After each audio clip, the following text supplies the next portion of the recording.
Biafra is our nation, no. We say bye bye Nigeria. Biafra is our home, oh. A referendum is our right, yo. Biafra is our nation, yo. We say bye bye Nigeria. Biafra is our home, oh. A referendum is our right, yo.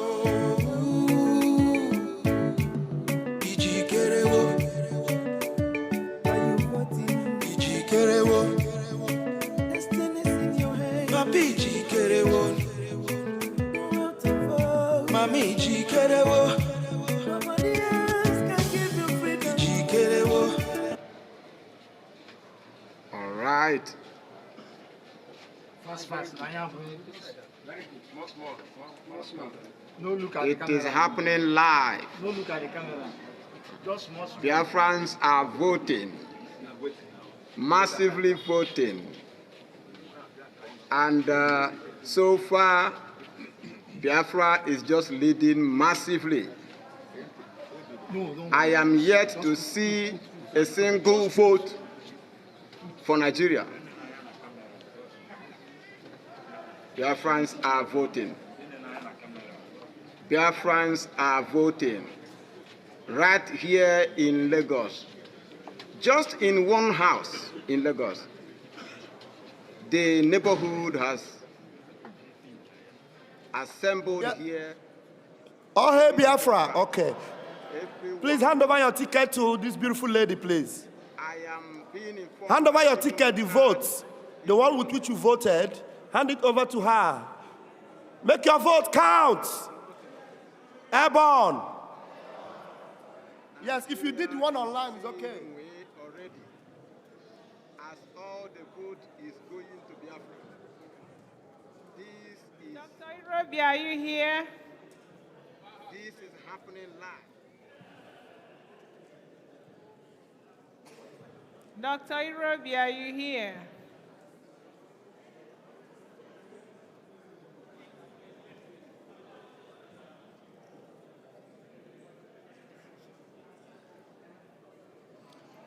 All right, Biafrans. We are reminded to always keep our belongings with us. Do not leave your bags or your phones. And one of our brothers lost his phone. Please, if you come across a phone that is not yours, bring it to the podium or give it to any security here. Germany, you are asked to meet at the foyer at the end of today's event.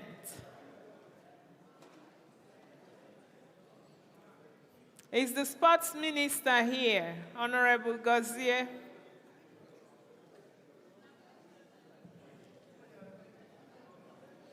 Honorable Anen, are you here? Honorable Olewun, are you here?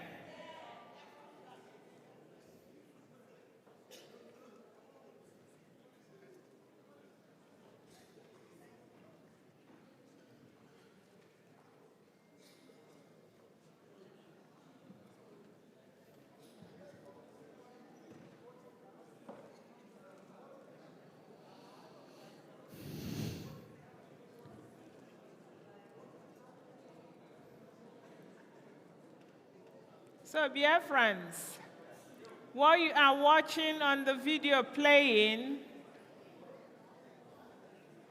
are Biafrans in homeland casting their votes,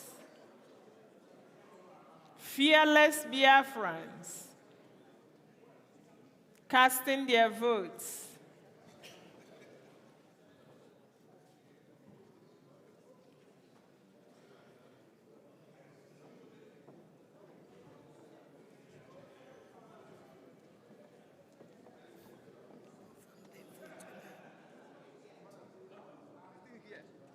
But it is existing.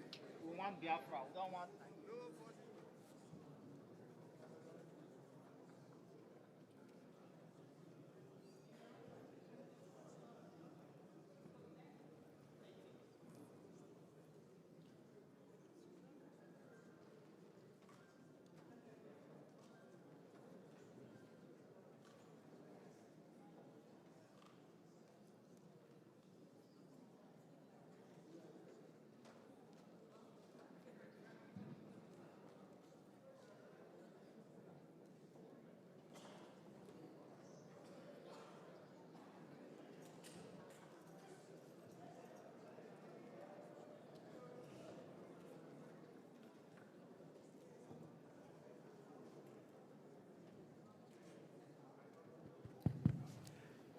Additional announcements. If you've not signed the declaration document, please meet Honorable Adadi Oramma.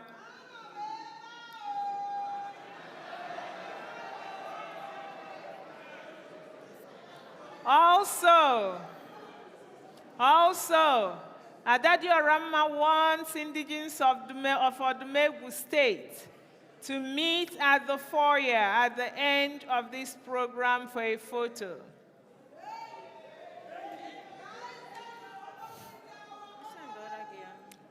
Oh.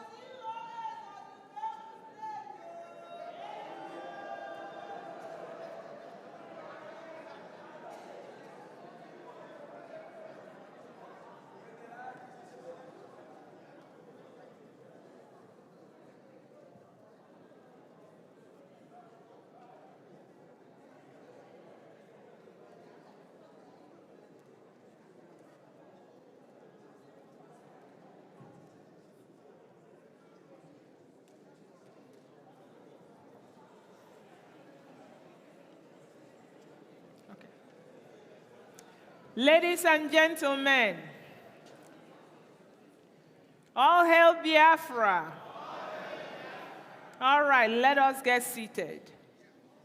And I have here with me Honorable Ebenezer Anene.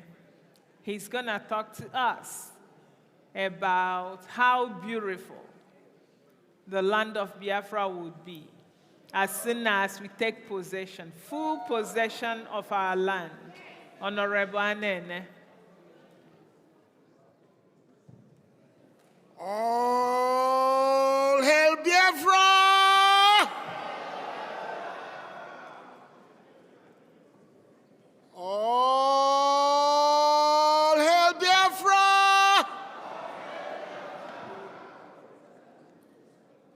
This is an impromptu speech. Impromptu. And I know some of us are so worried about coming home. Now Biafra has come to light. Biafran nation has been established right now. What that will do for us is that when you fly in home, you don't want to fly to Abuja of Nigeria. You don't want to fly to Lagos of Nigeria. You want to fly to Enugu or Port Harcourt of Biafra. And when you get out of the plane, you're going to see all the good signs of Biafra. And like I said, it's an impromptu speech. I never planned to do this, but it's critical that we know what will happen next. I want us to try our best to donate, because once we go home to Biafra land, we will begin to improve the airports to make at least Port Harcourt and Enugu the international airports, that all flights from all over the world will land there.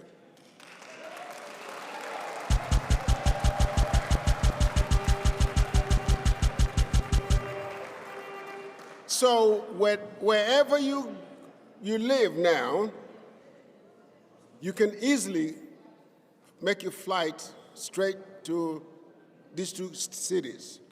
Now, every state can have 2 or 3 or however many airports they want to have. But for now, the 2 airports I just mentioned are the ones that are active. But I do want them to be active enough to allow other flights, international flights, to come to it. Okay, so I want you all to do your best to donate. Because Biafra, when you come home to Biafra, guess what? You wouldn't want to go anywhere else. We will look better than the best cities in the world.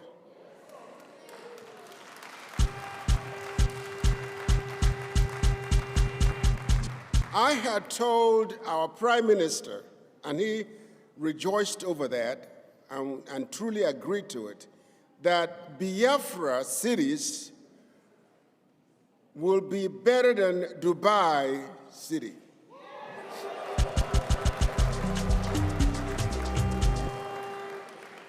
All the new cities we will develop will be better than Dubai. And the existing cities will have to be modified to be at least close to some of these American cities that will make you don't want to go anywhere else.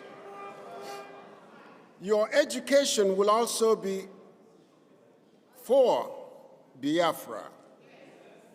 I've had people, family members, oh, can you send me some money so I could come to America?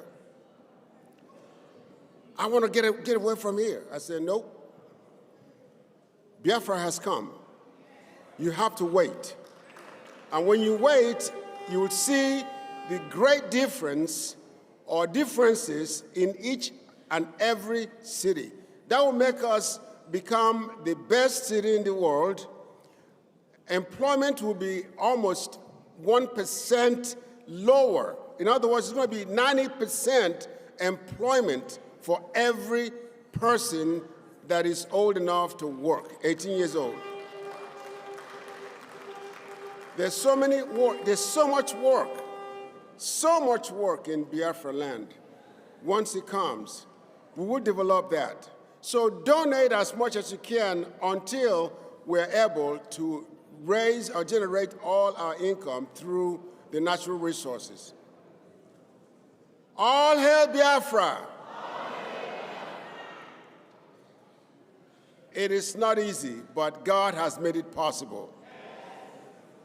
We have been standing for many years, and I don't want to say too much. I was also in the war. Just a little thing.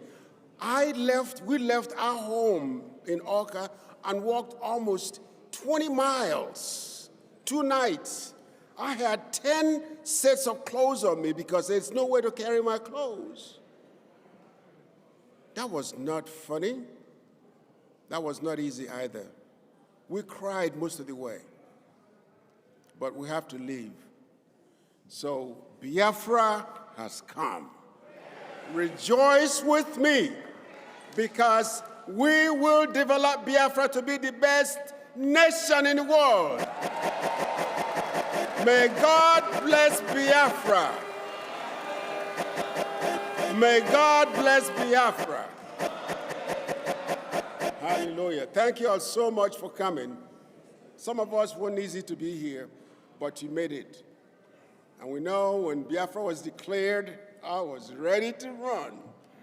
I was excited. I almost stepped on things that I shouldn't step on, but I enjoyed it. God bless you all. Anywhere you go, if you don't see woman, no one negi bocha. Anywhere. All hail Biafra. Biafra! All hail Biafra! Our day is getting better and better. Wow.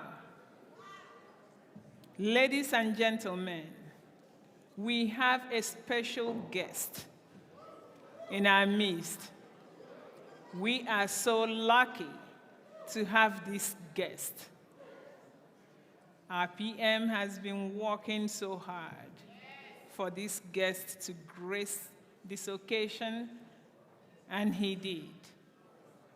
So, I call on Dr. Bryson Okeoma to introduce this special guest. I won't call his name. Let's keep the surprise going. Dr. Bryson Okeoma, please take the stage. What's that to go? Lie on yourself. I'm the war. I'm the fight. I'm the battle. I got the powers. I got the powers. I'm about to release my powers.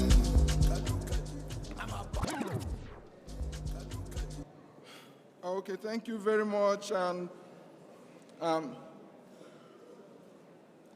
like she said, we have a special guest who has come in graciously from Washington, D.C. to share his thoughts with us this afternoon.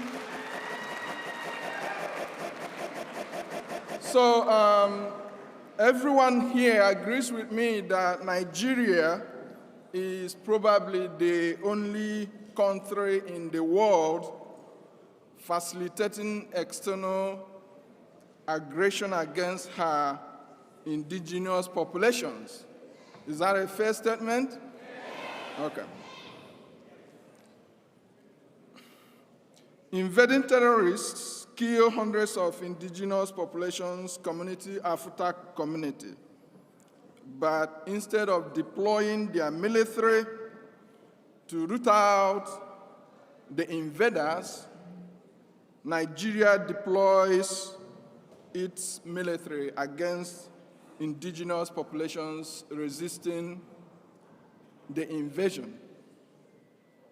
As such, Nigeria government has made Nigeria a massive killing field, taking hundreds of lives every day.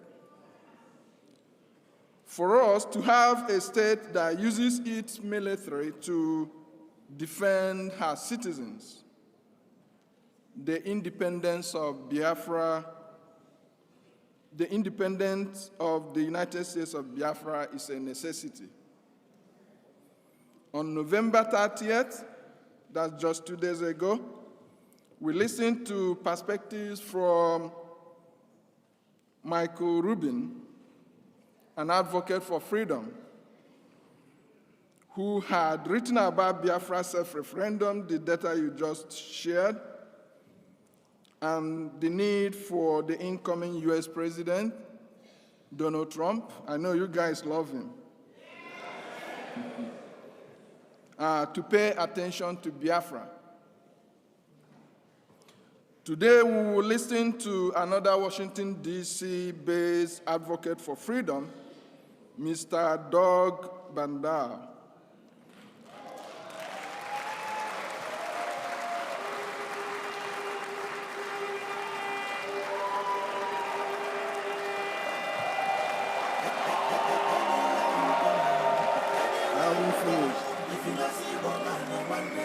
So, Doug he's a senior fellow at Cato Institute. He specializes in foreign policy and civil liberties.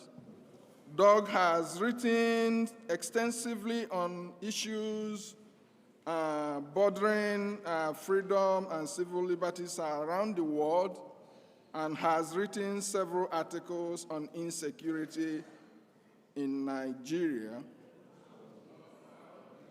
Today, Doug will share his perspective on Biafra freedom, exit from Nigeria, its implications for security, and the role the U.S. government can play. Ladies and gentlemen, join me to welcome Doug Bar.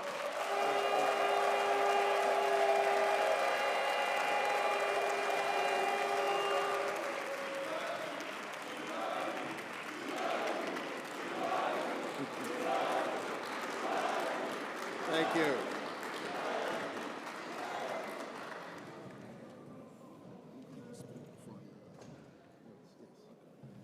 Well, thank you very much.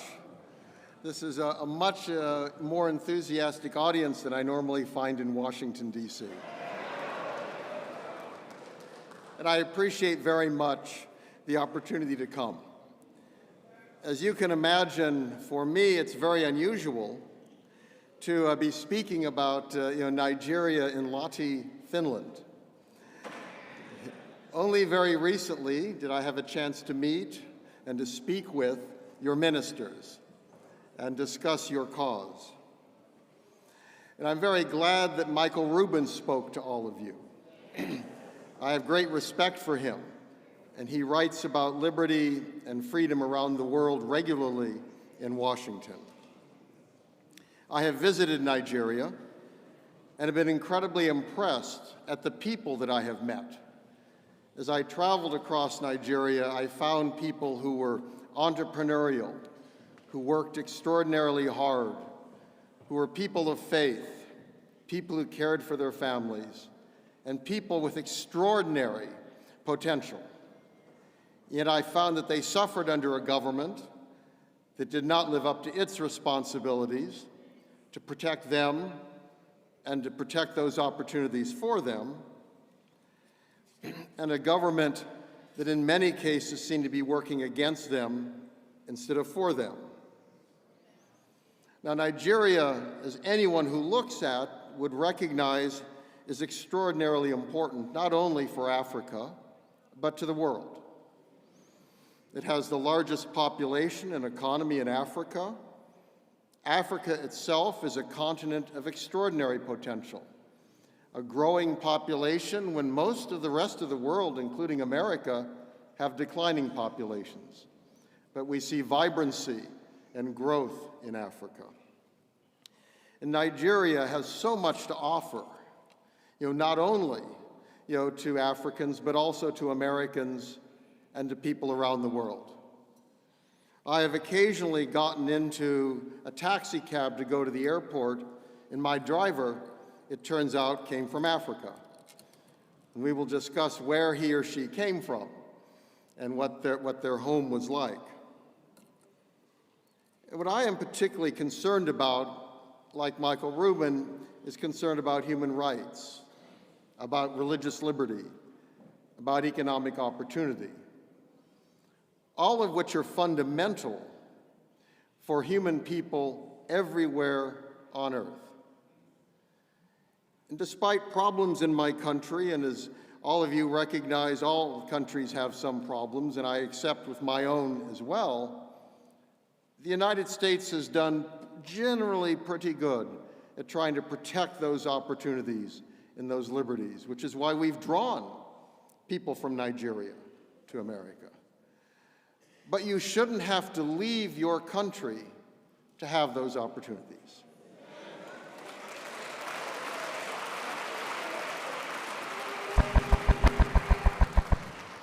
To me, that is the great tragedy that we see in Nigeria today, and for Biafrans, is the belief that to be fully protected and have full opportunity, that they must leave and go somewhere else. Now, you are enriching countries around the world, and that, I think, is wonderful, bringing knowledge of Nigeria, of Biafra, of Africa to Finland, to Europe, and to America.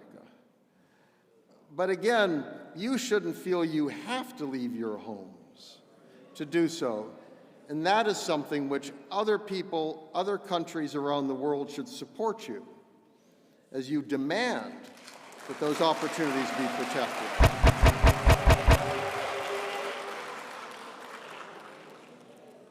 And we all know the problems that have occurred in Africa, in Nigeria. I don't have to go through them, you have lived them. In terms of internal conflict and violence, of misrule and dictatorship, of corruption, of political misbehavior, even of the current government. That the problems, unfortunately, there was great hope when the dictatorship ended. But if one looks at Africa and looks at Nigeria today, one sees it getting worse, not better. And that is wrong. And that is a threat to you all. It's a threat to your families back in Nigeria, and it's a threat to everyone who lives in Biafra. I think that it's important here, it's vital that these opportunities not be lost. An area that I care especially about is religious liberty, and I write about that an awful lot. And that's an area that I have great concern in what I see in Nigeria today. That again, there's a long history here, which I don't need to tell you because you have lived it. But it's recognized by some in America, and I think this is an important issue to address the new administration on. Because Donald Trump does care about religious liberty. It's an issue during his first term that he was concerned about. He received very strong support from many religious people in America. And this is the kind of issue that you can use to talk to the incoming administration about the importance of liberty in Nigeria, and also in that context then raise the cause of Biafra. That is not something which many people write about. Michael Rubin was an exception. But this is an issue that you can use to educate Americans. The U.S. Commission on International Religious Freedom, which is an independent body that studies religious issues around the world, told us last year that freedom conditions in Nigeria remained extremely poor. Violence across Nigeria impacted freedom of religion or belief as the government failed to prevent attacks against faith-based organizations and worshipers, with some accusing it of actually fomenting those attacks. So this is recognized. This is recognized in Washington. And of course, these kinds of attacks harm all Nigerians, everywhere in the country. But the attacks have been particularly focused on Christians. And that is something, again, that can be brought to the attention of the U.S. government, that this is a way to raise your cause. The challenge, I have to tell you, is today in Washington, every interest group and everyone is lined up hoping to get the attention of the new president who comes into office. So this will not be easy. So it's very important to find causes that this president and those around him care about. And I think that is going to be the biggest challenge for you all. It was obvious the Biden administration was not particularly concerned about these issues. Unfortunately, I wish it had been. I personally and my institute try to stay nonpartisan. We want to speak to anyone who we can in Washington about policy and engage anyone who's willing to talk to us. But looking at the record of the Biden administration, it was far too willing to deal with the established government and seemed unconcerned about fundamental liberties like religious liberty, and was prepared to dismiss attacks on Christians throughout the country as being part of rural disputes and climate change and other things, when in fact we can understand the deep roots of religion that those attacks reflected, and the fact that there were virulent terrorist groups active in Nigeria, where at times the government and government security forces have seemed as willing to attack the citizens of Nigeria as to protect them from those terrorist threats. So this, I think, is an important issue to bring forward. It's also important to address the Trump administration when it's trying to think about future friends in Africa, that Biafra would be a friend of America.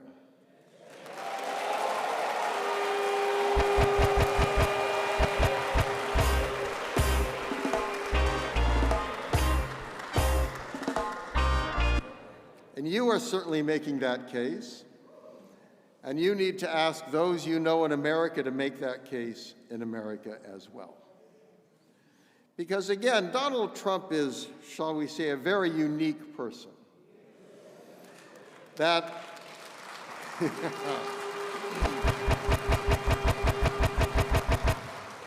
that's not always perhaps to America's benefit, but I think in this case, it's actually very useful. Because Donald Trump is willing to break with the status quo.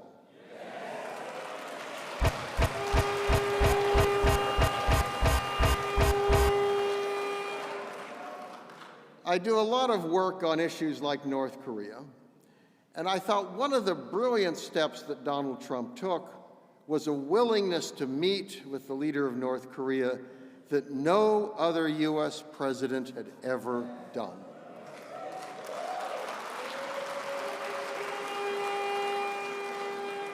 So that is something that you can appeal to him on, that perhaps he could meet with the leader of Biafra.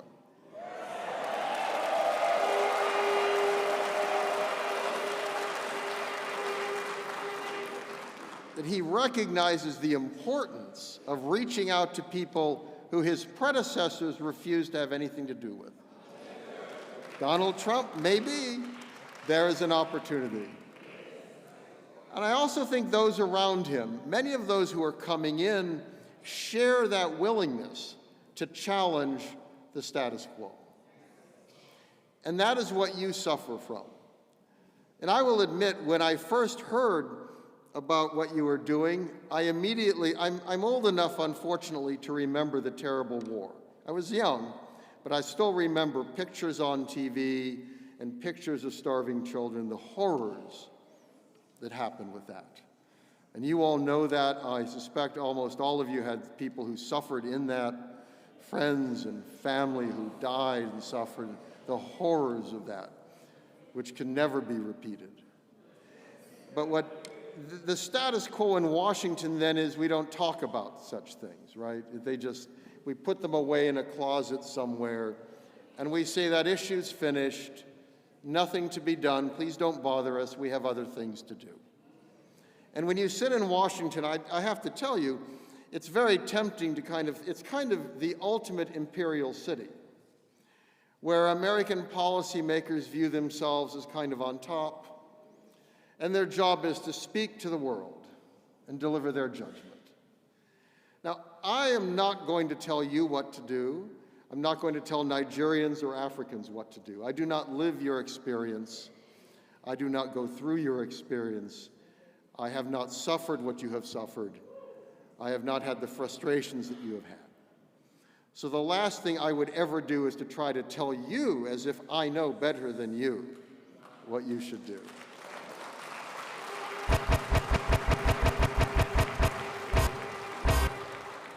But I want to encourage you to speak out, because you can carry the message forward. And that message needs to go to Washington, D.C. And that message needs to go to the White House when there's a new president. It needs to go to the Congress. Now the U.S. Senate will be controlled by Republicans as well. There's a chance there. It needs to go to think tanks, which matter, people who spend a lot of time, they publish lots of stuff. You know, they spend a lot of time thinking in theory, in meeting, but they need to hear your message, because today it's not a message that anyone really wants to talk about. But I think if you can get attention of the president, get attention of other leaders, this is an opportunity. And I want to encourage all of you, you have a cause that is just, a cause that is important. It is a cause that is compelling. And I think then nestle that within the larger argument. You know, this is an administration, current one, where the president only now, as he is about a month and a half away from leaving office, decided to visit Africa. That apparently he looked at a map one day and said, oh, I guess I wasn't there. Now, we need, with the new administration, a president who comes in and says, I should go to Africa. I need to look at Africa. I need to understand Africa. And a good place for him to start is Nigeria.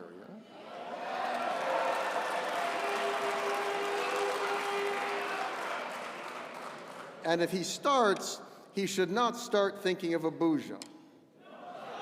He should start thinking about the people of Nigeria, wherever they live, and understanding how that government in Abuja and its security forces are not serving the people of Nigeria. Because the ultimate responsibility of any government is to protect your safety, is to protect your opportunities, to protect your freedom to worship and to live and to speak, and to protect a democratic future where you can choose your leaders freely and live in a free and democratic society. And that's not being done today by the government in Abuja. And Nigeria could lead Africa, but as I indicated, it looks like it's going in the wrong way. Well, a free Biafra could lead Nigeria.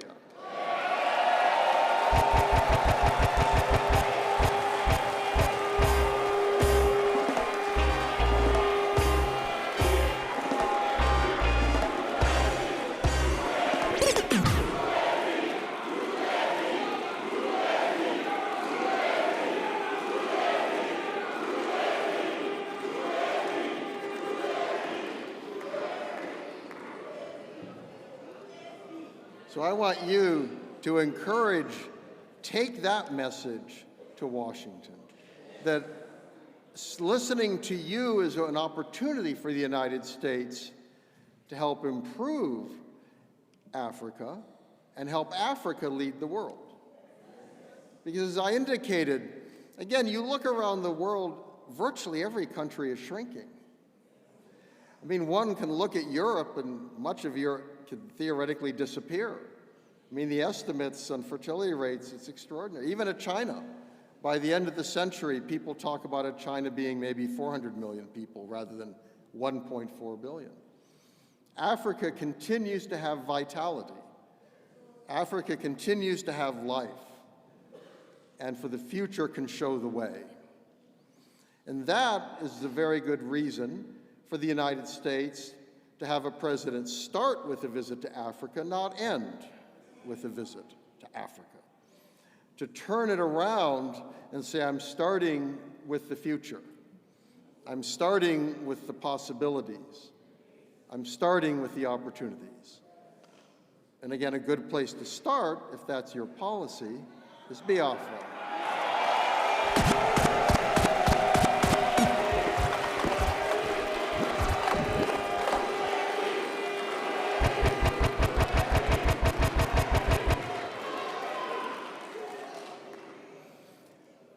So let me, as I indicated, I'm not going to tell you what to do.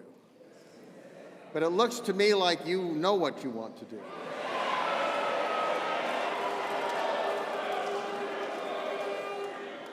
And I want to commend you, again, for your enthusiasm, for your willingness to gather here, for your willingness you've chosen leaders, you're pushing referendum, you're taking steps to make this vision, this dream, into a reality.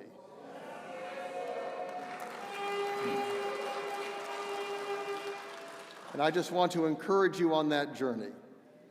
This is your journey, not mine. It's not Donald Trump's journey. It's not an America's journey. Unfortunately, the United States has pushed a lot of people on journeys that didn't work out. But if you start on the journey and you are making the journey happen, then you can come to America and say, help us.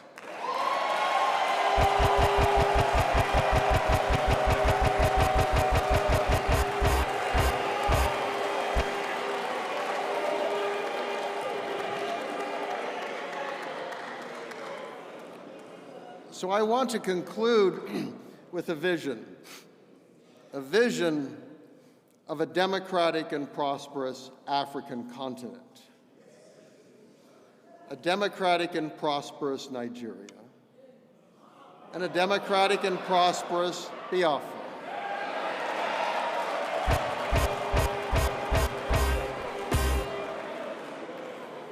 This is up to you to turn that kind of a vision into a reality. And I'm so happy again to see so much enthusiasm and a willingness to gather and to push this vision. And I want to thank you for inviting me to come to speak to you.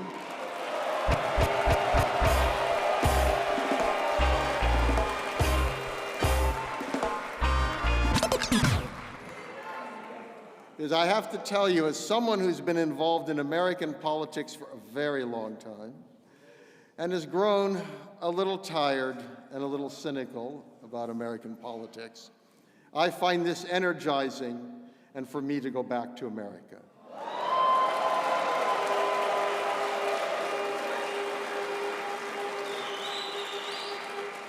So thank you, Godspeed, and have a blessed new year. Thank you.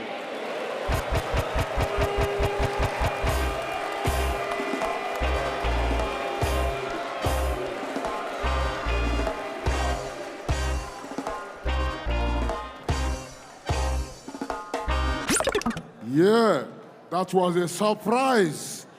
They said that we could not make it. You are not going to reach anywhere. They have the weapons. They have the power. They can do anything, and you can't use anything. You can't even use your brain. But this was a surprise. Somebody make some noise for the surprise. Yeah. That make me to remind myself of Biafra and us all here. Biafra is an element of surprise. Biafra is a shining light. Biafra is an element of surprise. Biafra is a shining light. Biafra is an element of surprise. Biafra is a shining. Biafra is an element of surprise. Biafra is a shining light. It's just like when they said that nothing good is going to come out of Jerusalem, Bethlehem. This is the home. One of our brothers here, his name is Bethel, the house of God. And this is what each and every individual of you is. Because Chukwu Okika Abiyama, Bini Megezo Kwanaputa, you're doing the rating, the truth. Blessed love, element of surprise.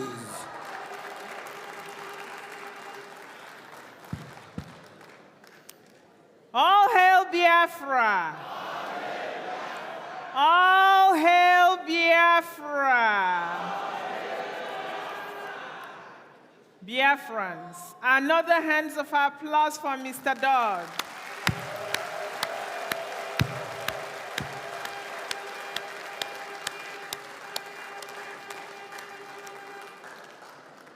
Right. Okay. As we continue with our program, we call on Sister Olewunne. She will tell us what the group of sisters are doing to help Biafrans back home. Sister Olewunne.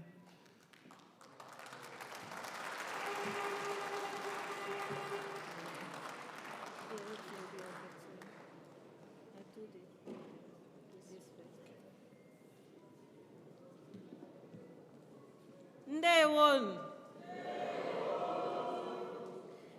My fellow Biafrans, distinguished guests, friends of Biafra, permit me to stand on the existing protocol.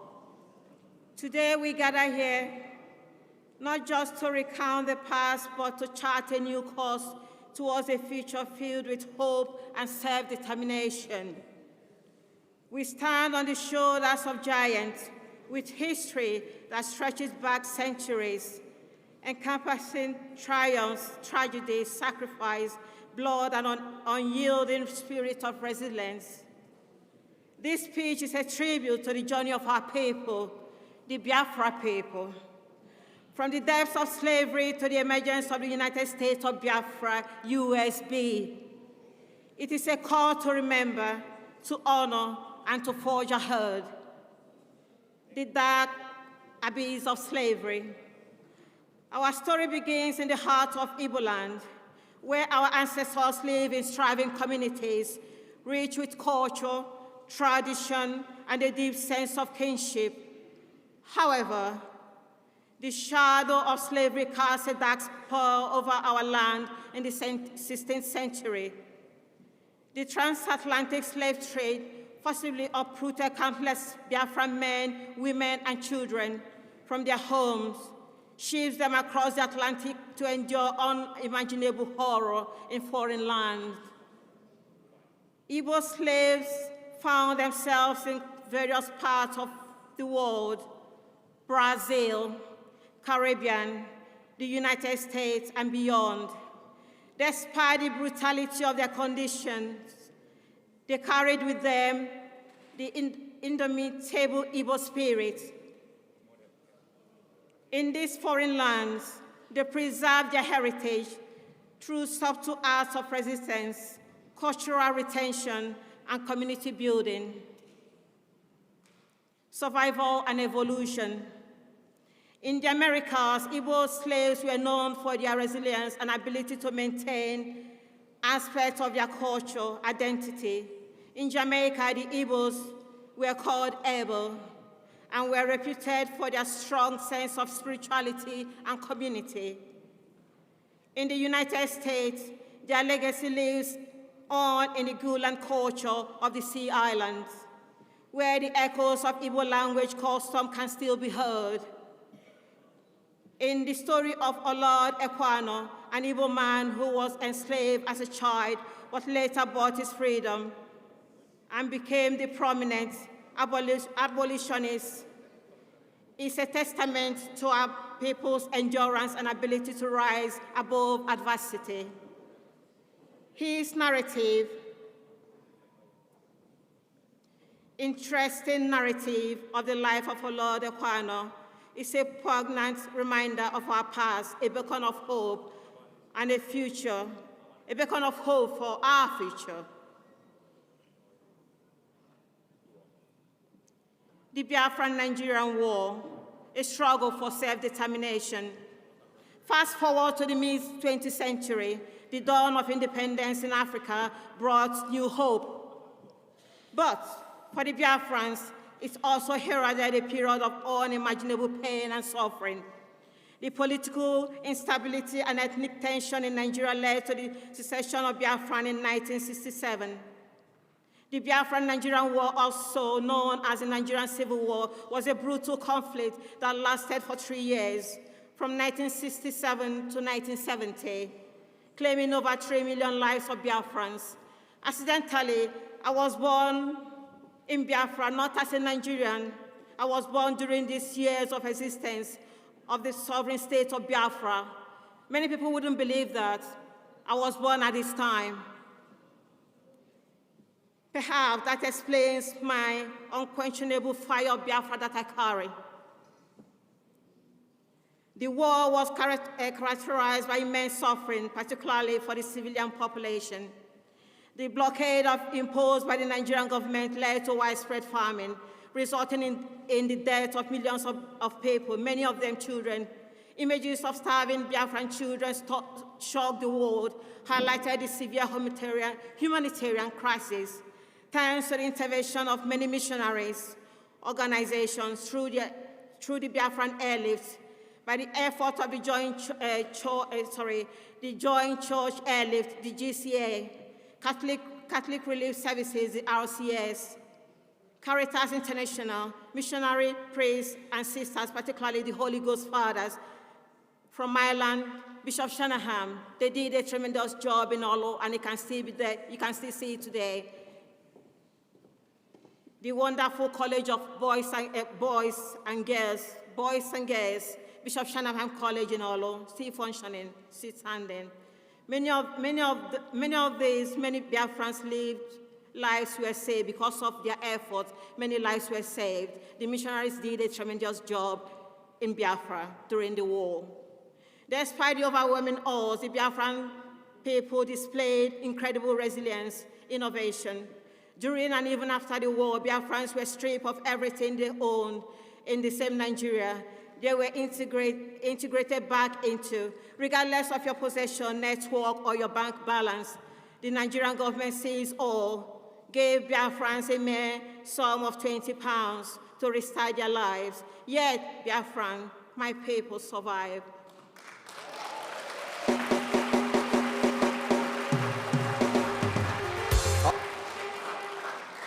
They thrive till this day, but the pains of oppression and injustice remain ingrained in our hearts. The emergence of the United States of Biafra, the USB.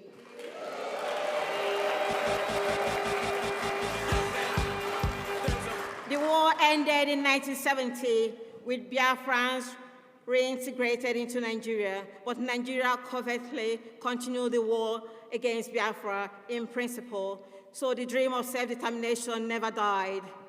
Over the years, the desire for sovereign Biafra has simmered. The desire for a sovereign Biafra has simmered, fueled by continued marginalization, economic deprivation, and political exclusion. Today, we stand at a critical junction in our history. The United States of Biafra, the USB, represents not just a political entity, but a vision of society founded on the principles of justice, equity, prosperity for all citizens.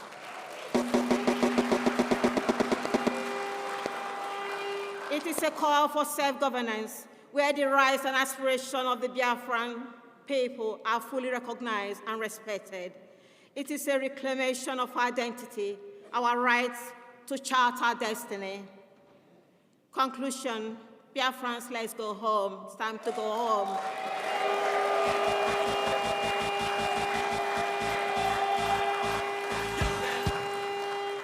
As we embark on this journey towards the United States of Biafra today, let us remember the sacrifices of our ancestors, from the dark days of slavery to the struggle for independence and the quest for self-determination. Let us honor their memory by building a nation that upholds the values of freedom, equity, unity, and progress. We call upon the international community to support our quest for self-determination. Recognizing the historical injuries and the enduring spirit of the Biafran people, we ask for peaceful, constructive dialogue with Nigeria, aiming for a solution that respects the rights, aspirations of all parties involved. My fellow Biafrans, it is time to go home. Let us rise, united and determined, to build the United States of Biafra, a beacon of hope and a testament to our enduring spirit of our people. Take home what it takes to get freedom is different from what it takes to stay free. Remember that. What it takes to get your freedom is different from what it takes to keep yourself free. It's two different things. Independent and staying free and building your nation is two different things. The first set we finished. The second set is just beginning.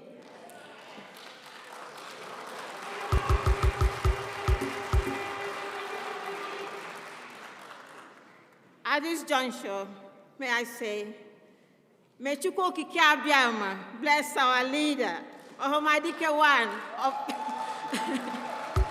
Biafra, Mazi Nnamdi Kanu.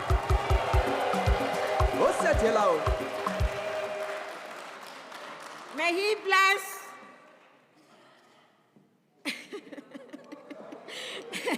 may he bless our indefatigable Prime Minister, His Excellency. The good guy. The good guy. Because of him, we are all here today, because of him. By the time they got to Nnamdi Kanu, if our Prime Minister didn't come up, we wouldn't be here today. Another round of applause for him. Firebrand, firebrand, firebrand, at Biafra.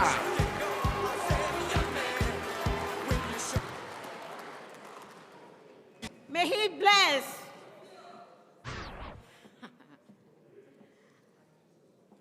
our Chief of Staff.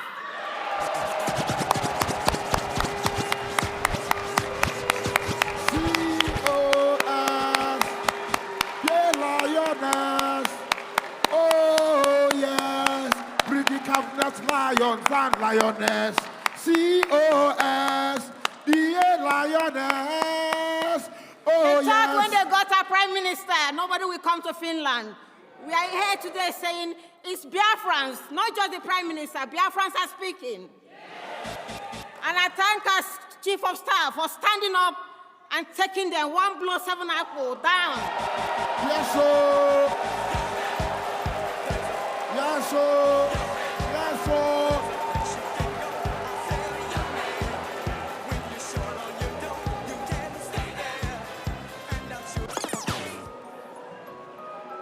I also thank the Briggy. The Briggy are wonderful people. The Briggy is the team that brought all of us here today. Clap for them, please. May God bless us. God loves us so much. This is the last miracle on earth, as Mazen Amdekano said. Biafra is the last miracle on earth. And nobody can stop Biafra. No man born of a woman can stop Biafra. No man.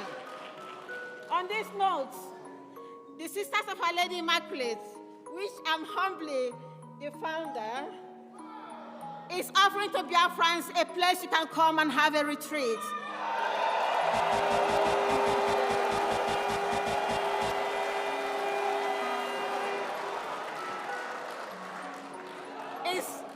I wouldn't mention where it is in Biafra land. Most of the job has been done. If you want a simple recollection with your God, because all this has, you need a time to sit down and reflect and meditate and thank Chukwuokike Abiyama for all he has done for us. So this is what we're offering for Biafrans. Thank you very much. I love you.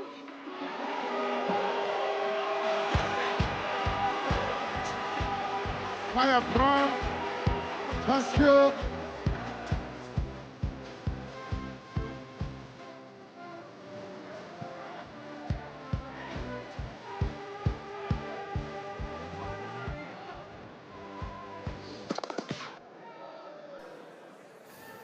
It keeps getting better.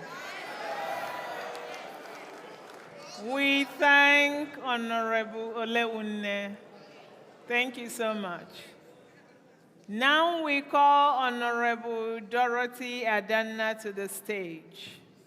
Honorable Dorothy.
Announcements, please.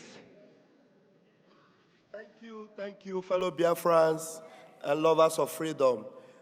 Mazin Nnamdi Kanu talks about the meaning of Umu Chineke. Everyone here, we are all Umu Chineke.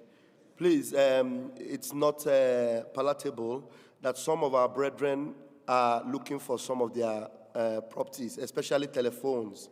If by chance you happen to be having someone else's telephone or you see it anywhere, please bring it to me or bring it to Professor Choma here. We're going to keep it. I'm saying it because we are the ones you could see very quickly. You ought to go?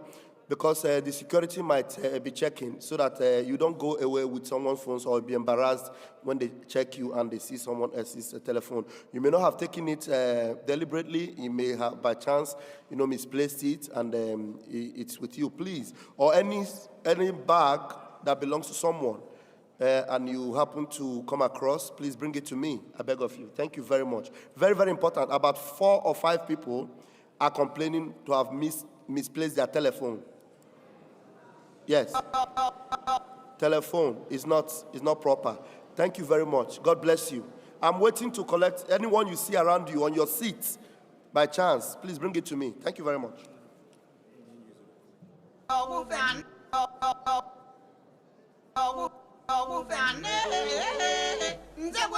Anything you see that is not your own, just bring it to me. Somebody even missed his flight ticket, convention bag and all that. Please bring it to me, please. I beg of you. Thank you very much.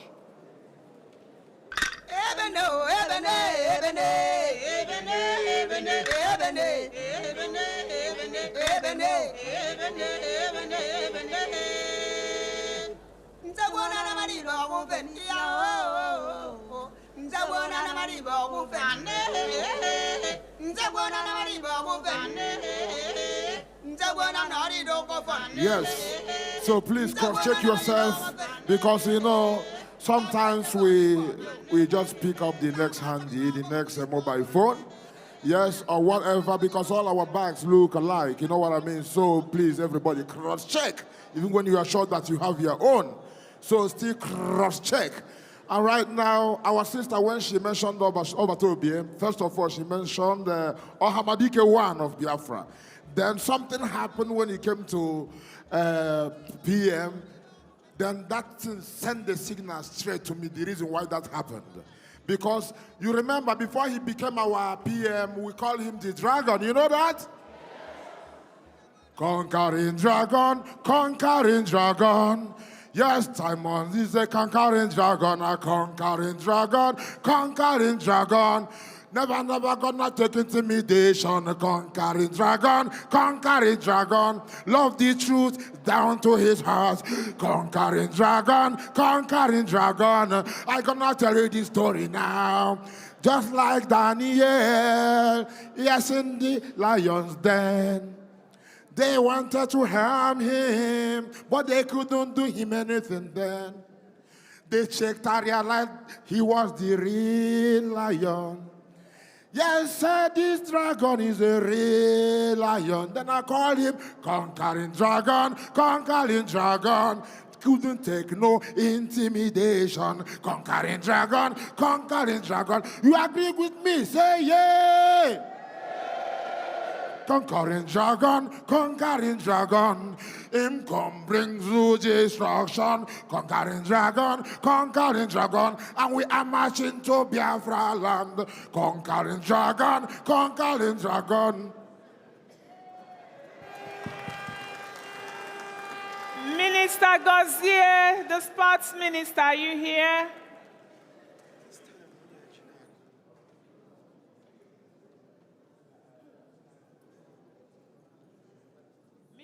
Gozier, are you here? Come to the podium. Omambala State Indigenes meet at the foyer at the end of the program. Please, our brothers and sisters are looking for their belongings. If you happen to come across a phone that is not yours, or flight ticket that is not yours, it's found. Okay, the flight ticket is found. What about the phones? Okay. Please, we are losing 2 or 3 phones. If you happen to come across them, take them to security or bring them to the podium. And please, ladies and gentlemen, let us be a little bit careful with our belongings. Wherever you are going, take your bag with you. Thank you.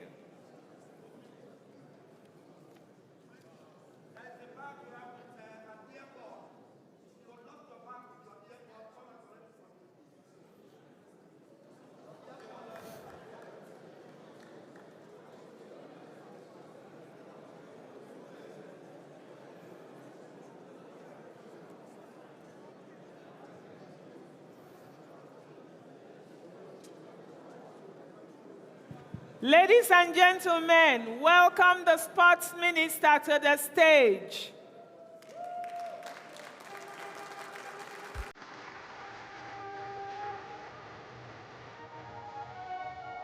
No.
All right. We welcome Honorable Dorothy to the stage. Welcome, indigenous people of Biafra, the United States of Biafra. Sorry. Thank you. I am Dr. Dorothy Anthony, the Secretary for the Department of Women and Children Services, BRIGI. His Excellency, Prime Minister Simon Ekpa, Cabinet members present, distinguished guests, members of the international community, honored delegates, and fellow advocates for freedom. It is a profound honor to address this esteemed gathering at the United States of Biafra Declaration Convention in Finland, Leti. Today I stand before you not only to share the accomplishments of our Department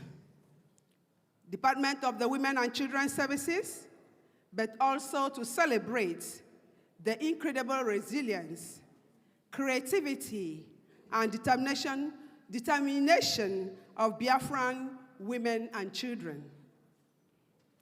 In our journey towards, not liberation anyway, this declaration, we already declared our country.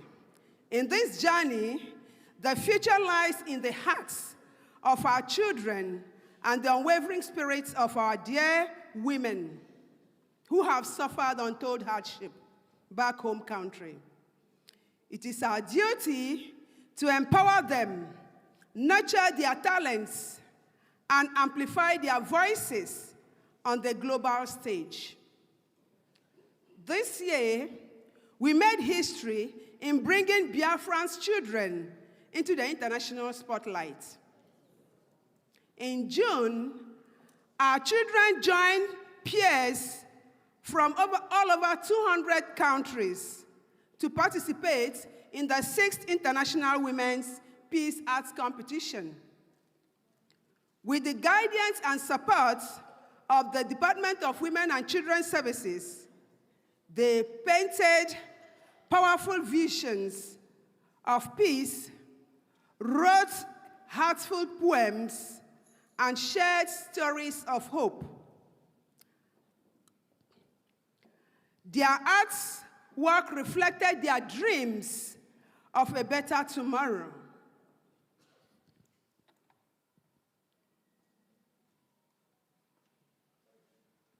And I'm trying to show the various artwork our children drew during the 6th International Women Competition.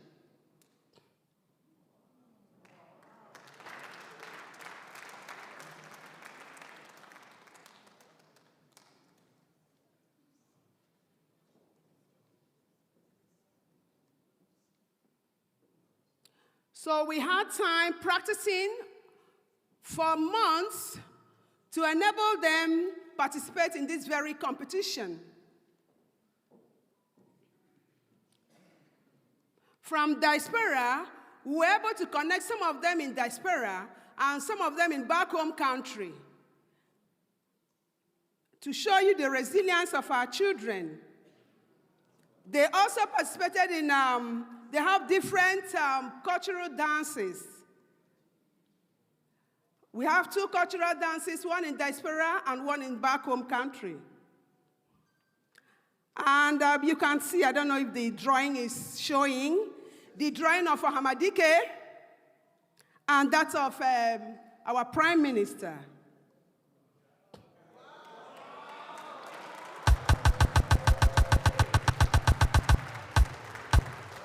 So, thank you, thank you. So this very drawing was exhibited and presented by our children during the Department of Women and Children fundraising competition. This is part of the drawing also. So to continue with my presentation, so with the guidance and support of the department, you can see the talent our children have. Our children are so creative that when encouraged, they can do amazing things. Unfortunately, they don't have the opportunity to do that in the zoo. So I'm standing here on behalf of our children and women to state categorically that now we have gotten our we have done our declaration, hoping for a better future for our women and children who have been molested, who have been raped, who have been disregarded, who have been marginalized, who have been discriminated in various forms, even admission into the universities. I had an ugly experience even when I applied to study medicine in the zoo. I was deprived of that opportunity to do medicine. The same thing applies to most of our children who have even attended the score points. And to attest to that, you can see that the cutoff point of our children in Biafra is quite different from the cutoff point of those in the southeast and the northern part of the zoo. So, my dear brothers and sisters, this artwork, like I said earlier on, reflected their dreams of a better tomorrow. And I assure them today, with members of the Bridging Cabinet and the government of Biafra, that our children will have the best in the world.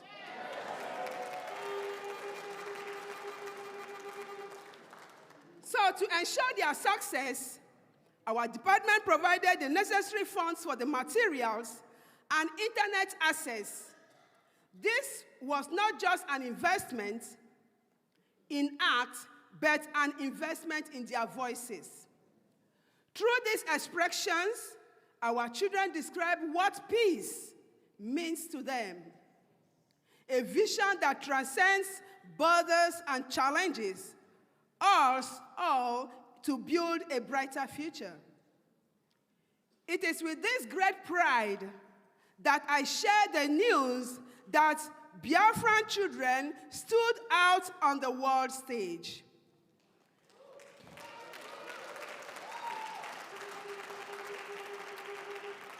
They not only participated but excelled, with several of them receiving awards and recognition from the International Women's Peace Group, IWPG. Their achievements were further celebrated by the Chief of Staff of Biafra Republic Government in Exile, Honorable Dr. Ngozi Orabweze. She presented them amazing gifts, additional gifts, a gesture that encouraged and inspired them to aim higher. Our children are not only artists, but cultural ambassadors.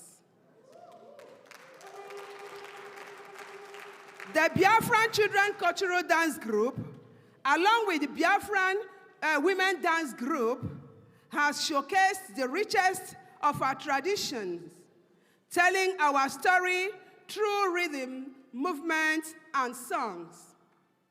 These performances remind the world of our heritage and our collective strength as a people. As a department, we have also organized fundraising efforts to support the liberation movement. Every contribution brings us closer to realizing our goals of a free and independent Biafra.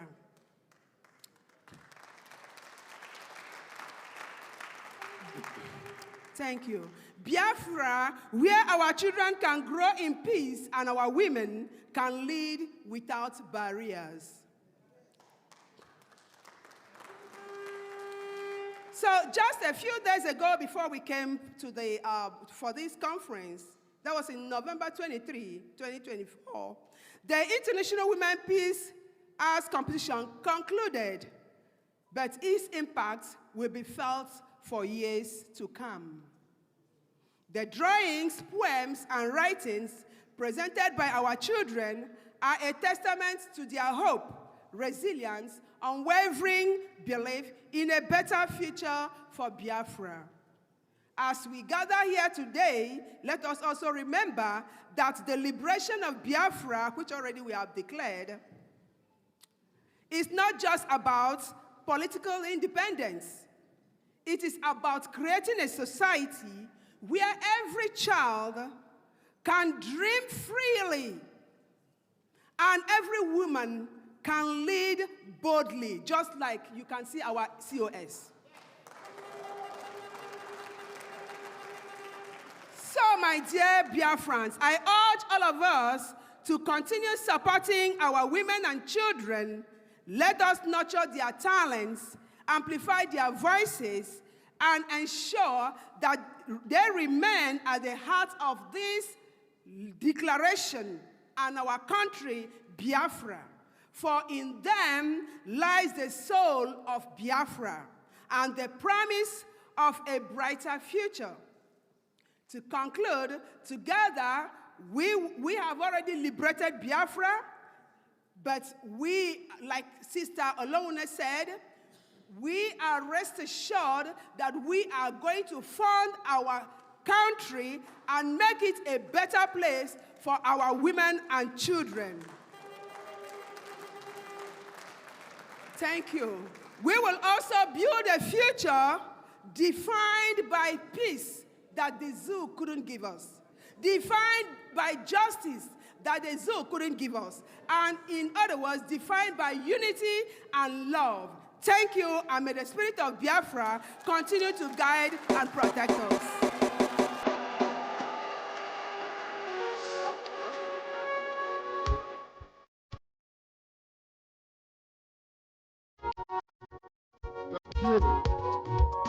Thank you. Thank you. It's all about our children. You know, our people used to say, in Igbo language, they say they pray for their children to be better than them. And that is always our prayer. And then when I thought about the names we bear, because you know that everything is in our names, because word is Jah. And now we get the name called Azuka. I will get another name called Kiruka. Then I realized saying Kiruka and Azuka, they add up. They add up. I think I'm again, as he say, it add up. I think as he say, because Biafra parents lift their children up. In Kiruka and Azuka add up. Biafra parents lift their children up. In Kiruka and Azuka. Thank you, thank you, thank you.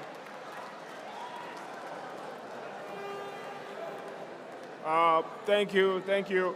While we wait for the next program, we are going to use this opportunity to issue more identification documents to Biafran citizens. We call on Tel Camp Mary to come up and pick up your ID card. Tel Camp Mary, are you here?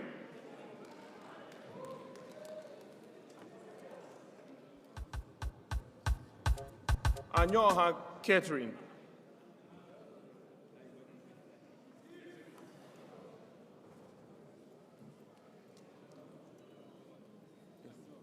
Very old, 85 years, but she's here, so she may take time to come. So that will be her private. I'll bring her. Ako Innocent, okay.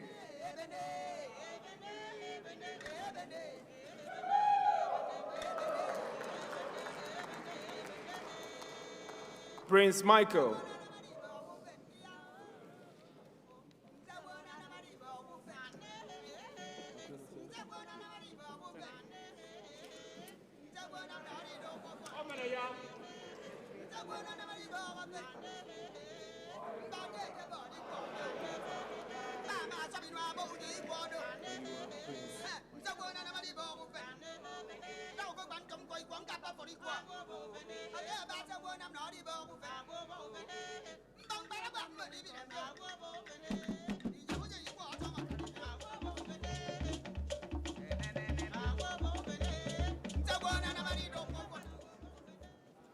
Isaiah Benjamin.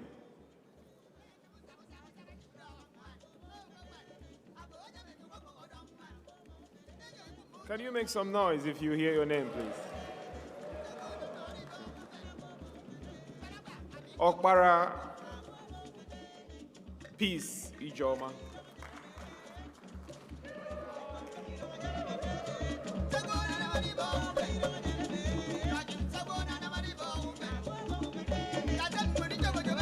Anom Esther Ifi.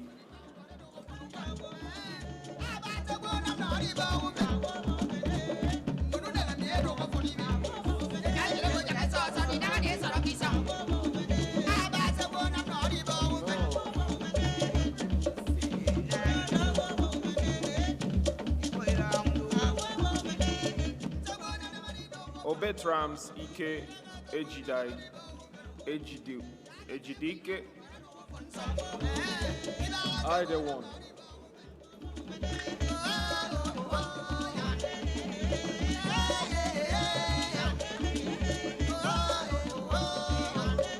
Wokeji Rita Chinelo.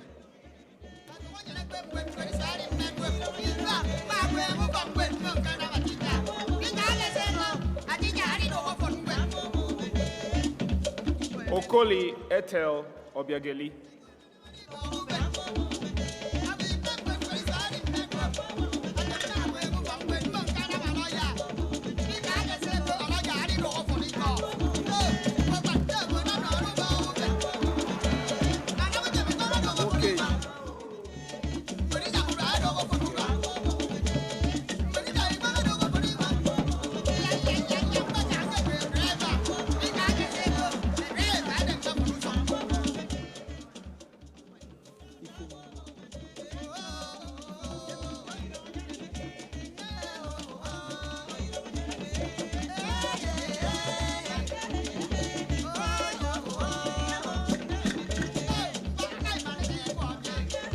Enobakare Becky.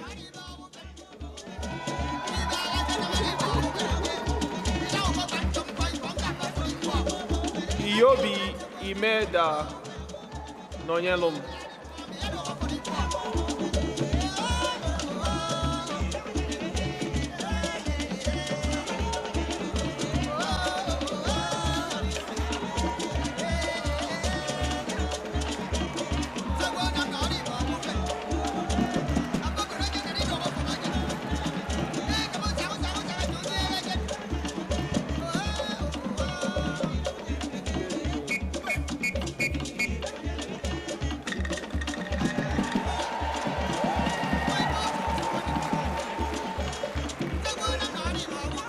Orji Kingsley.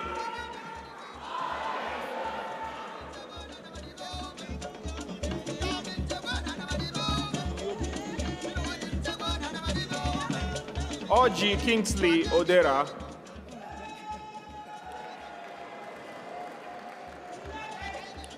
James Anene Josephine.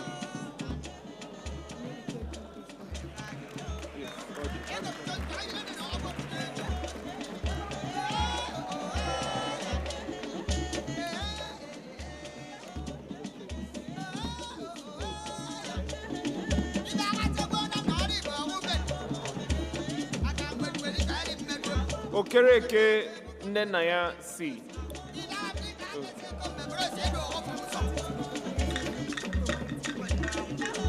Egeonu Uchenna Stephen.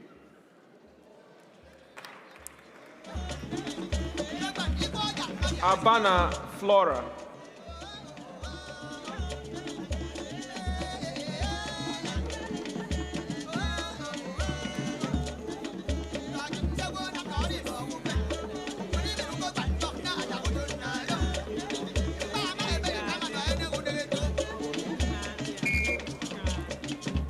All hail Biafra! All hail Biafra! You are Abana Flora. Yes. Abana.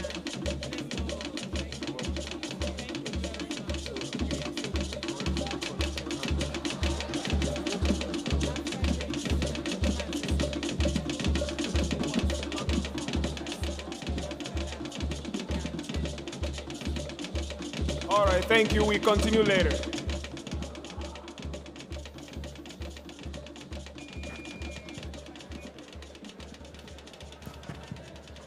All hail Biafra! You can see how flavorful this is, doing so many things at the same time. We still have ID cards here, so if you haven't received yours and it's printed, maybe today or tomorrow, you'll get it. Let's go to a very exciting part of this program. So, the ratification of our referendum and declaration of our independence, the votes have been counted. I'm going to step aside and have the people that did the work tell you what they did. Thank you.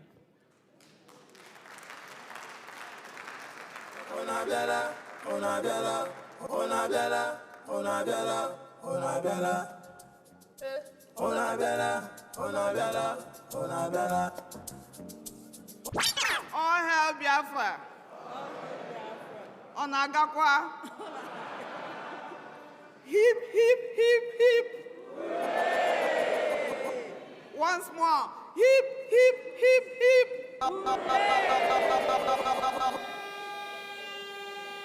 Udode. We just want to tell you about the voting today. How many people have voted? Okay. Okay. Thank you. Thank you. For the manual votes we received today, we counted. Okay, hold on. I see some people are still agitating.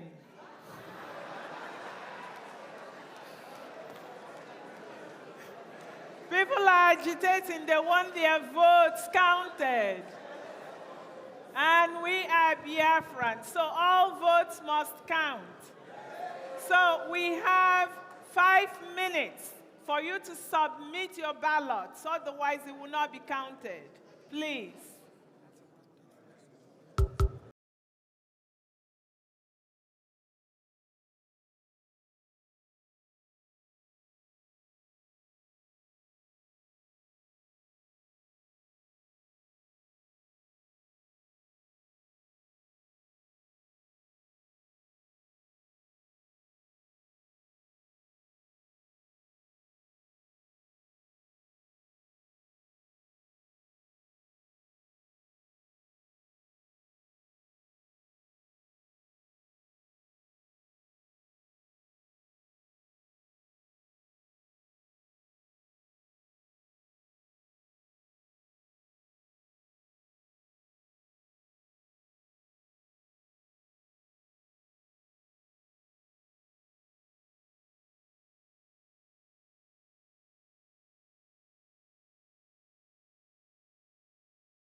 Continue later.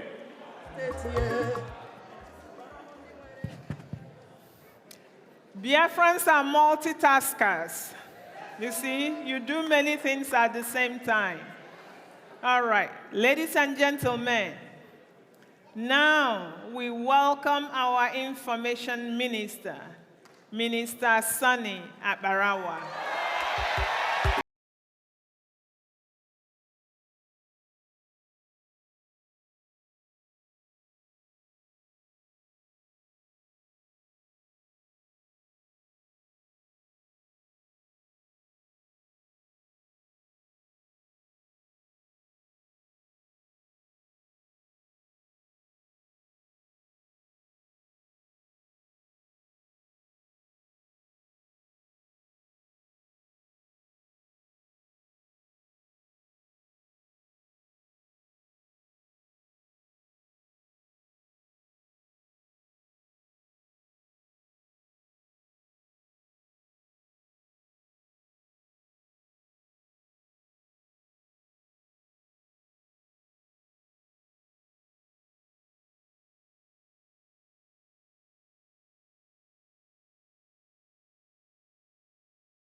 Minister Sun is fixing his mic. He's online, but his video is not showing. So he's coming.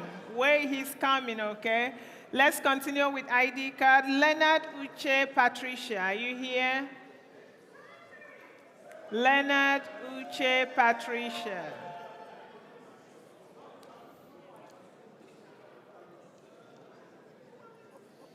Mwolisa Anthony Afam. All hail Biafra.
Is my voice coming out? I don't know if my voice is coming out there.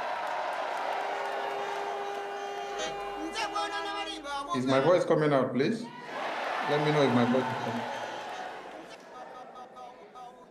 Thank you. There may be delay in transmission, but I hope all of you can hear me.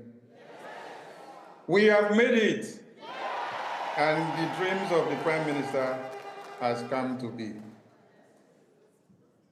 Like he said in the video I played, they want him out so that they can come for you. They did not take him out this time for bad.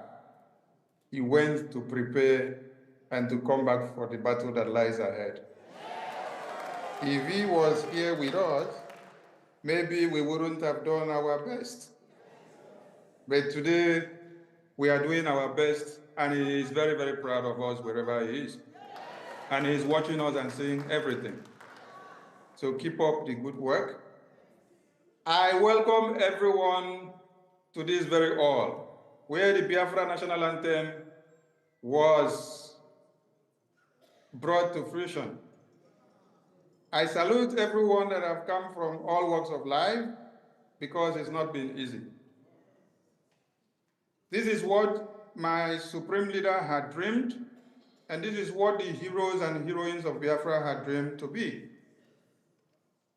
And today we have made it a reality with the vision of one man, the indomitable Obatobie, the Itiade Kondo, the Nwakoda, the man of the year, the man of the season, the man of the moment, the man everyone wants his head on a spike, the hope of the Biafran people.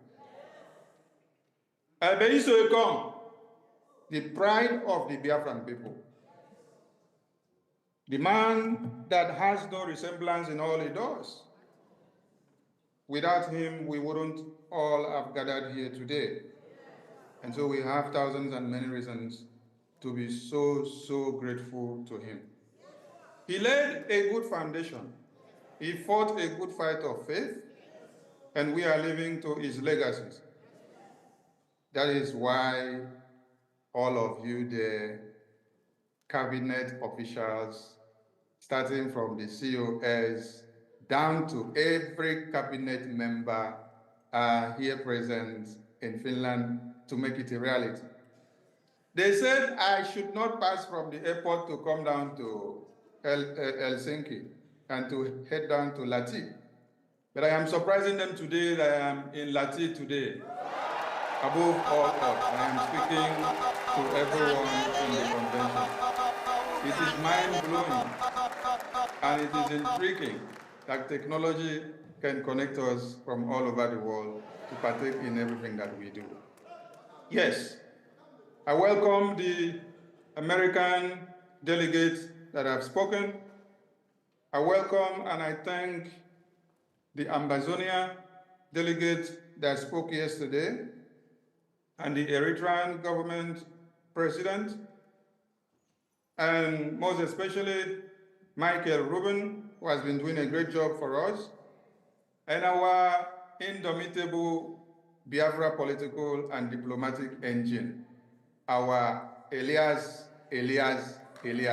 the great lobbyist of our time.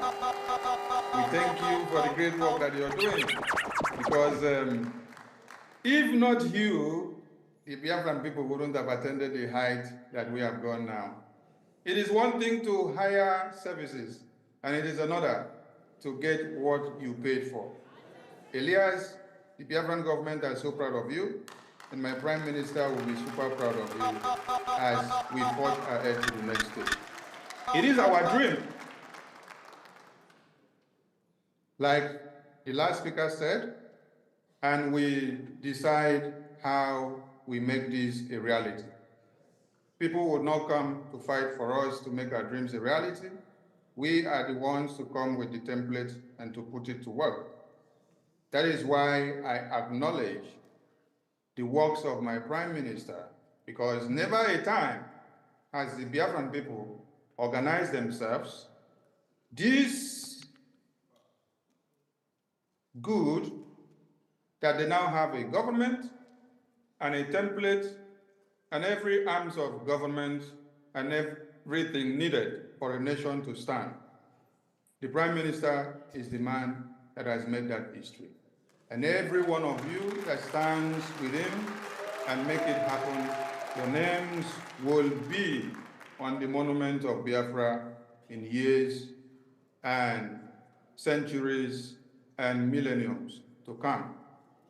Countries and people contributed cows of each family to be able to raise funds and fight for their independence. And today their names are written in monuments. And all of you here gathered, representing the entirety of the 40 states of Biafra, you have not disappointed the Prime Minister since he embarked on this quest of sacrificing himself for anything that will happen for Biafra to come. Our Supreme Leader gave him the mandate and said he needs men of steel and of valor, men that can stand the test of time, men that can do anything for Biafra to come. Anything for Biafra to come is what he has done in Finland. Relinquish his political career and then set the pace, put his head on the line to see that Biafra is restored no matter what happens. And today, he is not taken away from us. He is here and is watching all of you, and everything you do, the decisions you take, and whatever that you're doing. I would say it is a time of probation because he's giving us a test to see how you can be resilient, decisions you take at this time, what you will do, and how you will do it, and how you can forge ahead to the next stage. I salute everyone that have made it to this very day. Let me not forget things that led us this far. From 1929, I salute our women who took their grounds to protest against the injustice of the existence of the Biafran people. That is why women in our time, we need to cherish them, take care of them, because they stand to do things unimaginable.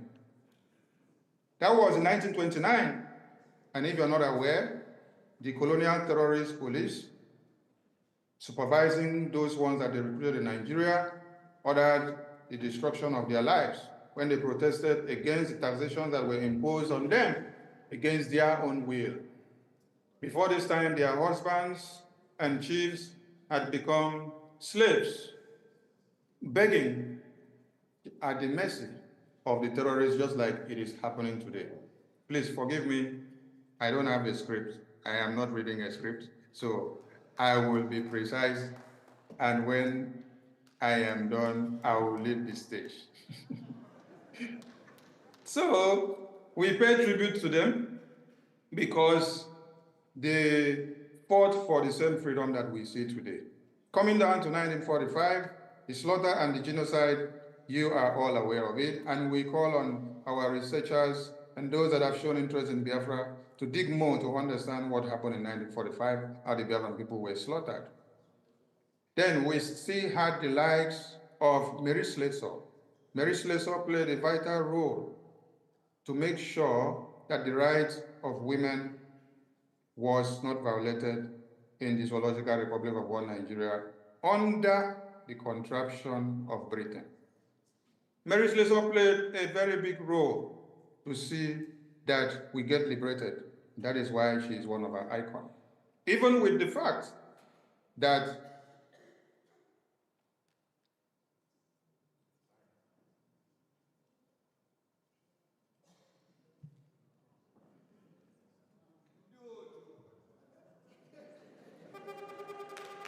Il donne pour mes sangs. Il donne pour mes sangs. Il donne pour mes noms.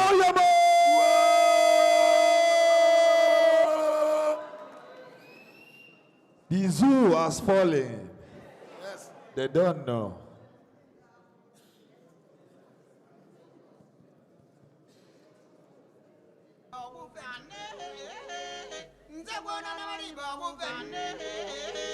Sorry for the breakup in transmission. Margaret Ekpo did a great job to see that we are not also slaughtered.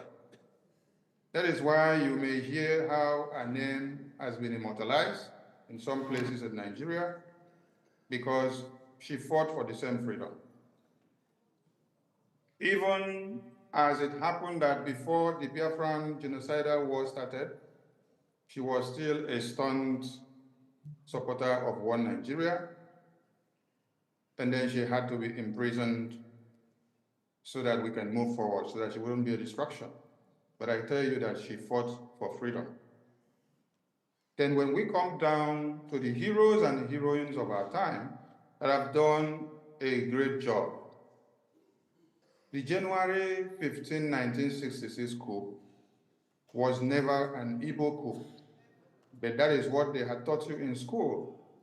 We thank God that the youth of this very day have been able to dig deep and to bring out the lies and propagandas against the Biafran people. The January 1566 coup was actually to defend the livelihoods of the Yorubas and the Middle Beltans that were slaughtered on a daily basis. So like I heard Rasta man said, our mumu no go kill us, and it don't stop. The help that we try to put to other people to save their lives is what they actually, at the end of the day, turned the barrel of gun against us, because we became the endangered species, because we were the only people that were able to take a bold step to rise up to say the Islamic jihadist invasion of Uthman and Fodio will not come to play in our own time. We rather die, we rather keep fighting to the end to see that our babies, women, and children are not slaughtered. I give kudos to Kaduna and Zoko. I give kudos to General Obosi and Colonel Obosi. I give kudos to Adewale. I give kudos to many and many of them that were of the Northern extraction that also took part in the coup of January 1566 coup.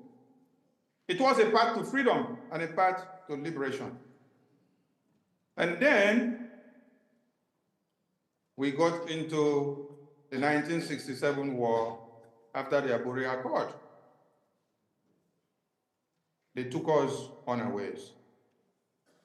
They started the war and they fought and they shot the first bullet from Kakem when you're coming into the then Cross River State of one Nigeria. We fought gallantly. We were defeating them on a daily basis until they called on Britain that Okokondem was making news on the radio that we have overrun their men. Fear gripped Gowon. And what did Gowon do? Gowon decided that, oh man, we have to make sure Ojukwu boys does not win this war. And I tell you, it was not Ojukwu boys that were fighting, but it was the soldiers and the spirit of Biafra that were fighting. I salute everyone here that have come today, because nations gathered for their independence to come. America did same, and they had just 56 delegates.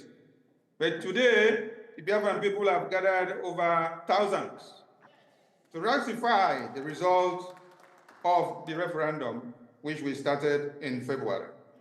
And this is remarkable that on the screen we just saw that on the 2nd of December, the ratification of the referendum results has given the power to the Prime Minister to declare the independent United States of Biafra.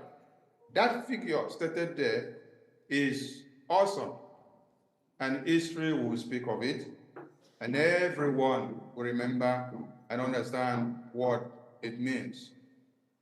The American think tank groups that are keen in, please take the message back and put it back into the system of America so that it will go further. I also give thanks to the father of Simon Ekberg in Finland, that spoke before, for standing tall to secure and protect his own son. Thank you so much. Finland is not where our problem is now. Finland is actually the so-called, the standing rock to the Biafra restoration.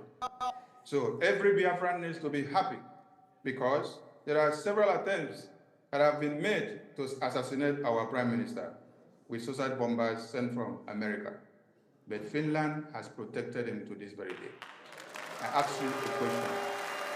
What if his absence in this meeting today and since on the 29th was to curtail another menace that may have happened to his life? That is why we need to say, thank God when some things happen, that he is not here today. He is away from this convention today for a reason. And that reason is coming back to fulfill it. With Ike Pentecost. That is why no Biafran should be perplexed or shaken or wailed or worn out because the Prime Minister is not here. Rather, you should be happy that he is not here for the unforeseen to happen at this time, and he is secured wherever he is to come back to finish the fight which we have started. Because one Nigeria has not seen anything yet. Yeah. One Nigeria has yet. Yes, yeah. One Nigeria has not seen anything yet. More are coming. The Prime Minister is healthy and happy. So nobody should be angered that he is not here. He is not here because he is away for official assignment that he will come back to fulfill later. So Finland has served him for us to avert what would have happened if he was here. And his return is to come and fulfill the work that Chukwokike has ordained him to do.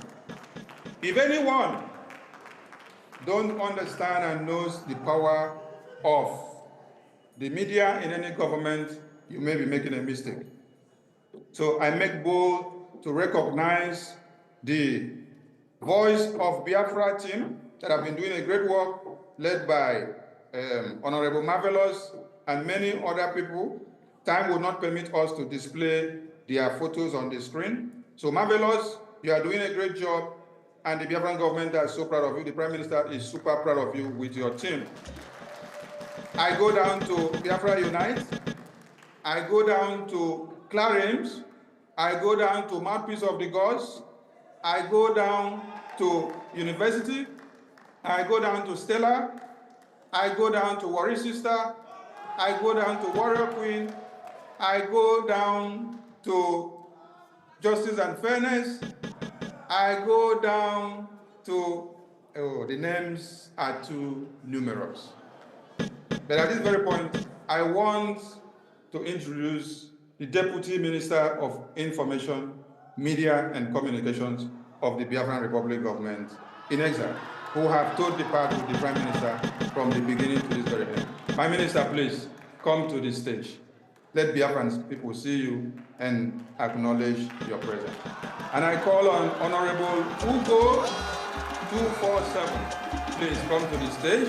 I call on Honorable Ada Biafra Betty, come to the stage. I called on Honorable John Iwuji, come to the stage. And the rest of the media personnel that are there, but you're in the congregation, please go to the stage and acknowledge with your Deputy Minister of Information there, please. Let the joy. So these people have been doing a great job. Please, if you have been doing one thing or another in the media, please get to the stage. Get to the stage and wave your hands. Get to the stage and wave your hands. Yes, I can see Warrior Queen getting to the stage. Honorable Vicon, on the DJ, I salute you. You're doing a great job. Rasta, you're doing a great job. I salute all of you. And then the team of the media, the technical unit that we are using for this event, I salute all of you. Working with you have been so amazing. You guys have made us so proud.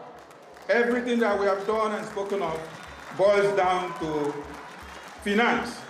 And we call on the entire nation, we call on the entire world to please look into the Biafran case. Every Biafran at this very point, remember that we need finance more than any other thing. Coming down to this event ground took us money. As we are here today, since on the 29th that we started this convention, the Biafra Defense Forces have been decimating and destroying the terrorists of one Nigeria. They are unable to publish the videos, but the situational report is what we are telling you now. And after this time out, the Biafran Republic government in Israel will intensify and they will be getting it woto extra romance. I am perplexed about the physically impaired Biafrans that came all the way from America, UK, and Europe to this very event. The ancient ones that made their ways down. Let me acknowledge Agnes Taylor, from wherever you are there in the congregation, I salute you.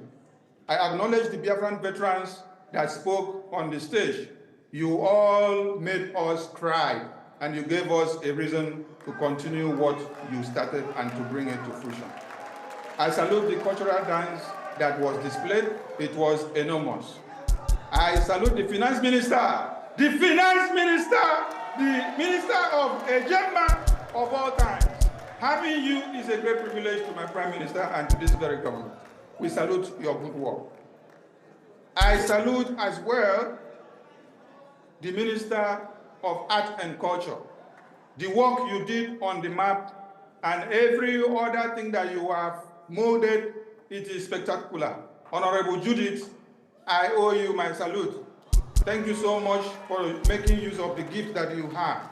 And every Biafran that have keyed into the IOU loan, and those that took part in the Biafra Freedom Raffle, and those that are taking part in the Bank of Biafra, Ejema, the lending that you have to stake and then make money from it, you are making this government to go far, far, far.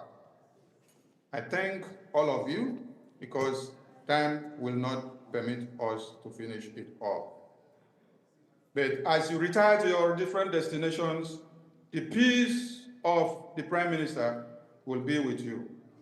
The peace of our eternal leader will be with you. The peace of our supreme leader will be with you. The peace of our former president of Biafra, Philip Effiong, will be with you. Peace is what we seek. And for you to get peace, you must be ready to eradicate terrorists. So peace means any presence of no terrorists. So for us to have peace in Biafra, we have to make sure we remove all the terrorists in Biafra land. I salute this media team that are here. I salute the entire cabinet, starting from the COS down to the last person in the cabinet, and all the work that you're doing. And I will say, thank you so much.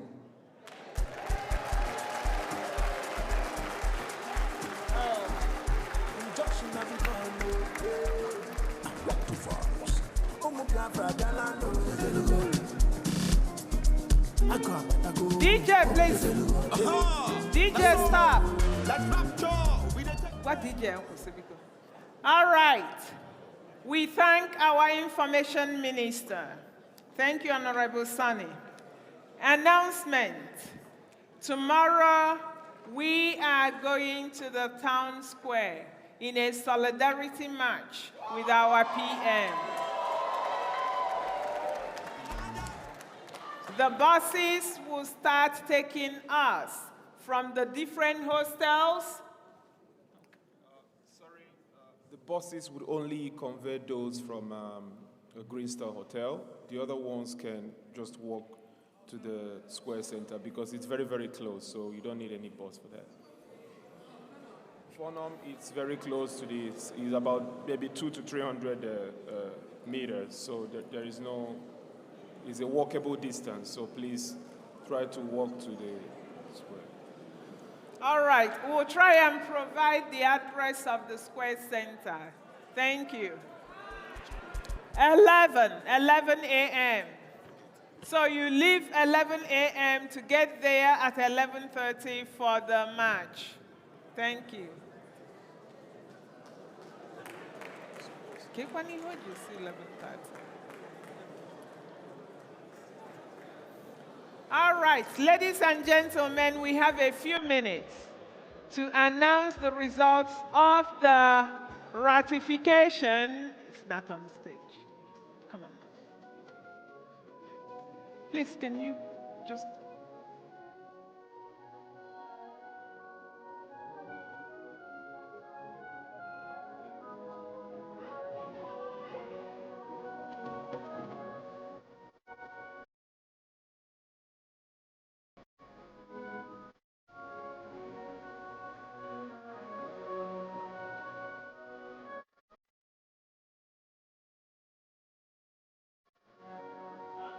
Ladies and gentlemen, the results are out. You know that we conducted both electronic and manual voting. Not many people were able to vote electronically because of access to the network. So a majority of the people voted manually, and the Excel will be displayed for the electronic voting. This is the Excel, and then the people that collated the results will then announce the results. Oh, hell, Biafra. Oh, hell, Biafra. My name is Sister Neka Dike. Yeah. So we are here to let you know about the result of your votings today. And before we do that, I know time is not on our side anymore, but I would like to let us know that God is on our side, and He has told us not to be afraid. Yeah? Fear thou not, for I am with thee. Fear thou not, for I am thy God. Be not dismayed, for I am thy Lord. Be not dismayed, for I am thy God. I will strengthen thee, I will help thee, I will uphold thee with my right hand of righteousness. I will strengthen thee, I will help thee, I will uphold thee with the right hand of righteousness. And they that war against thee, and they that war against thee, they shall be as nothing, and as a thing of naught. For I, thy Lord, thy God, will raise thy right hand. So fear thou not, God with us.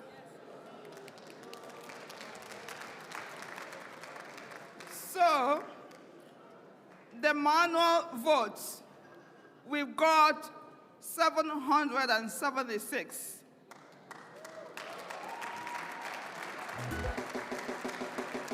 And the electoral votes, we got 41 voters.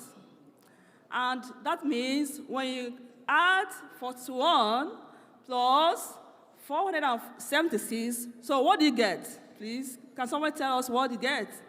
We add it together, got what? 517. And everybody voted was yes. Yes, thank you.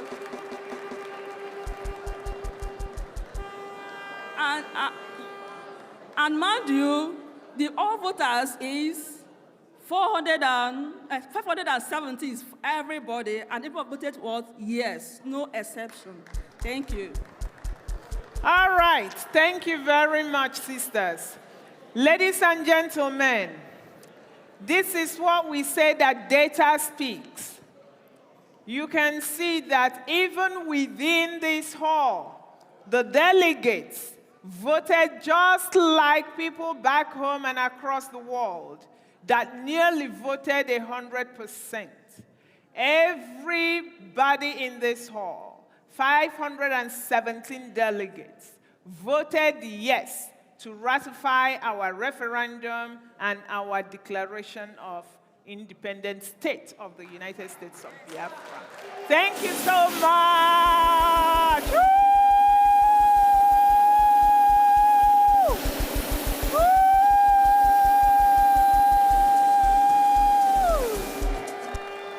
All hail Biafra.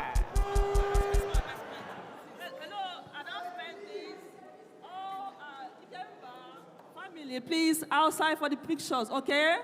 And also, Germany will take also a picture with COS, please. Thank you. Enugu family, we go also take picture outside right now after this event. Thank you. All right. And after the march tomorrow, the buses will bring us back to this hall. So please, our event will start after the march. The march is now part of our event. It will take the first part of the day. Then we come back here and we continue. Thank you very much. Do not forget your belongings. Take everything with you. And if you find a phone that does not belong to you, please give it to me or give it to Mazuche or to security. Our brothers and sisters are looking for their phones. Thank you.